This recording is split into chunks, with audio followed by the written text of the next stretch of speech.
Good morning. આપણે અવાજ તો બહુ સિંહણો અને સિંહો જેવો રાખવાનો છે. રાખશું ને?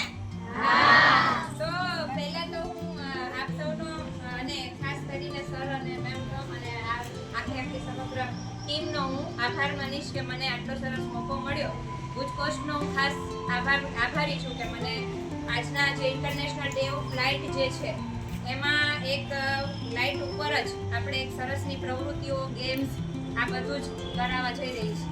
આજે લાઇટ દિવસ છે તો Gujarat council of science and technology department of science and technology government of Gujarat દ્વારા આખા રાજ્યમાં જુદા જુદા જિલ્લા લોક વિજ્ઞાન કેન્દ્ર ખાતે લાઇટ ડેની એક અનોખી ઉજવણી કરવામાં આવી છે. આ બધાનું સ્વાગત છે. ખાસ કરીને તમામ એમ છે આજે એક્સપર્ટ તરીકે કામ કરે છે એમની સાથે નાઝબન સમીરભાઈ છે એમનું પણ સ્વાગત કરું. આ બધાનું પણ સ્વાગત છે. આપણા વિજ્ઞાન અને ટેકનોલોજીને સરળતાથી સમજવા માટે આપણા રોજિંદા જીવનમાં વિજ્ઞાન ટેકનોલોજી આપણી સાથે સંકળાયેલી આપણે ખ્યાલ નથી. આપણે અનુભવીએ છીએ છતાં એની પાછળનો સિદ્ધાંત જો છે કે ઉદ્દેશ્ય શું છે આપણે ખ્યાલ નથી. એ સરળતાથી રમત સાથે ટેકનોલોજી અને વિજ્ઞાનને આત્મસાત કરવા માટેનો આપણું આ સેશન છે. આપણો આ સમર કેમ્પનો એક ભાગ છે. આ બંને મહાનુભાવ આપણે ત્યાં આવ્યા તેમનો નાનો દીકરો પણ છે. એમનું પણ સ્વાગત છે.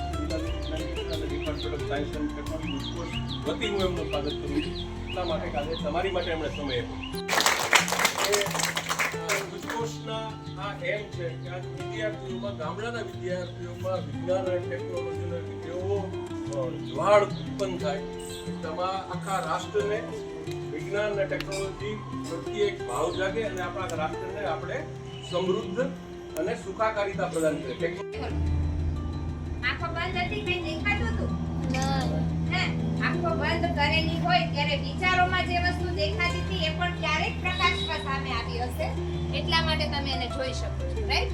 તો આપણે આખા જ જગતની અંદર જેને આંખો નથી એ જગતને જોઈ નથી શકતું, રાઈટ? કે નહીં?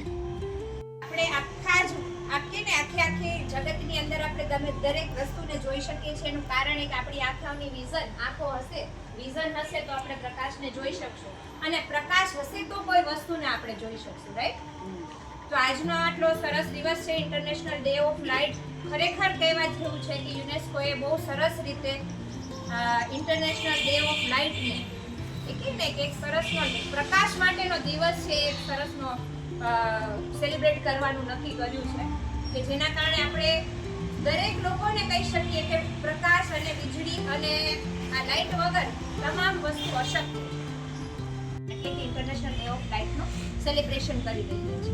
તો પછી તો ઘણા બધા વૈજ્ઞાનિકો આવેલા, જેમાં આઇન્સ્ટાઈન પણ હતા અને ગ્રીકના પણ હતા, કોઈ ઈરાનના હતા, બહારના બધા બહુ બધા હતા, અરેબિક વૈજ્ઞાનિકો પણ હતા કે જેઓએ પ્રકાશ ઉપર પ્રકાશ પાડ્યો.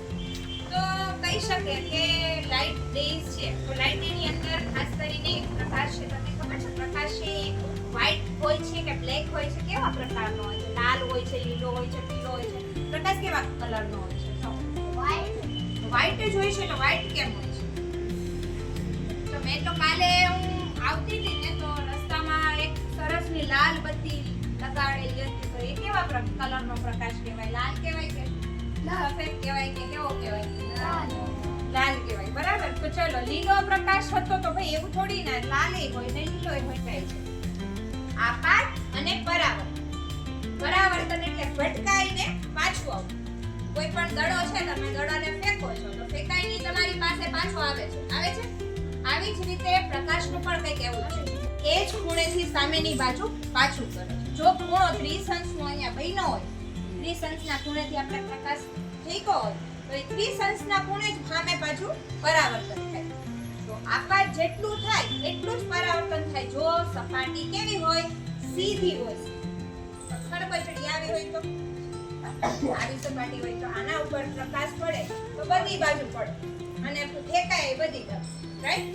તો સીધી સપાટીમાં હંમેશા નિયમિત પરાવર્તન થાય અને અનિયમિત સપાટીમાં અનિયમિત પરાવર્તન. સમજાઈ ગયું?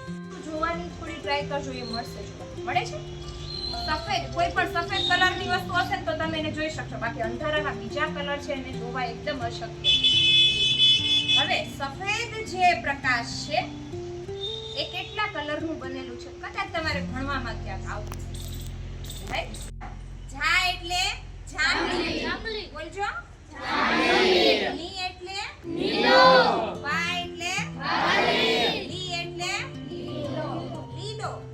લીલો કલર હોય ને, લી ઉપરથી લીલો. પી એટલે પીળો. ના એટલે નારંગી. અને રા એટલે લા અથવા રા એટલે રાતો અથવા લાલ. આમ 7 કલર જે છે મેઘધનુષ્યના, એ મેઘધનુષ્યના 7 કલર બીજું કોઈ જ નથી. સફેદ પ્રકાશ, જે સફેદ પ્રકાશ છે એનું વક્રીભવન. પોકેટ દૂર હોય, ફૂટી જાય, લાઈટ દેખાઈ જાય, અવાજ આપણને પાછળથી સંભળાય. લાઈટ દેખાઈ જાય, અવાજ પાછળથી સંભળાય. થાય છે એવું? તમે ક્યારે એવું વિચાર્યું, એવું ક્યારે માર્ક કર્યું, એવું શું કામ? લાઈટની ગતિ વધારે. અવાજની ગતિ વધારે હોય કે લાઈટની ગતિ? વિચારી ગયો પેલા. હાલો, અચ્છા, લાઈટ તો આપણે ક્યારનું કરીએ છીએ. લાઈટ તો આપણે ઇંગ્લિશ બોલીએ છીએ. ગુજરાતીમાં એને શું કહેવાય?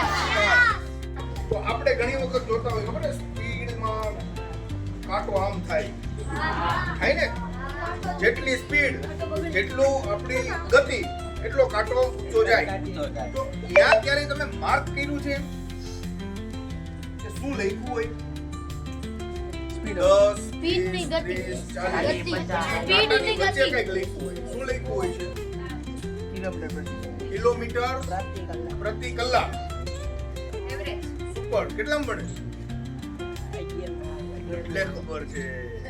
કરીએ છીએ. લાઈટ ચાલુ કરીએ તો કેટલી વારમાં બલ્બ હોય આપણો લેમ્પ ની શોધ કોણે કરી? Thomas Alva Edison.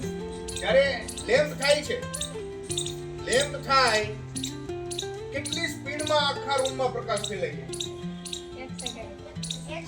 સેકન્ડનો પણ કેટલામો ભાગ? લાખોમો ભાગ.